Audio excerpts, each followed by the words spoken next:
ကမ္ဘာအလှဆုံးမင်းသမီးသုံး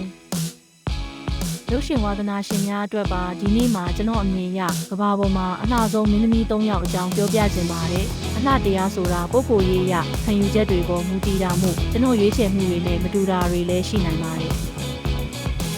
ပထမဆုံးအနေနဲ့ Audrey Hepburn ကိုပြောချင်ပါတယ်။သူ့ရဲ့ကဏ္ဍဝင်ဆန်တဲ့အလှနဲ့စက်တရေရှိမှုကဘယ်တော့မှရိုးမသွားပါဘူး။ Breakfast at Tiffany's နဲ့ Roman Holiday တို့လိုရုပ်ရှင်တွေမှာသူ့ရဲ့သရုပ်ဆောင်မှုတွေကလည်းအမခန်းပါပဲ။ဒုတိယတစ်ယောက်ကတော့ Monica Bellucci မှာအီတလီမင်းသမီးတစ်ယောက်ဖြစ်ပြီးသူ့ရဲ့ပြင်းထန်တဲ့မျက်လုံးတွေနဲ့ဆွဲဆောင်မှုရှိတဲ့အလှကမျိုးယူခန်းစားနိုင်လို့ပါတယ်။မောင်နာနဲ့ The Matrix Reloaded တို့လိုရုပ်ရှင်တွေမှာသူ့ရဲ့သရုပ်ဆောင်စွမ်းရည်ကိုမြင်တွေ့နိုင်ပါတယ်။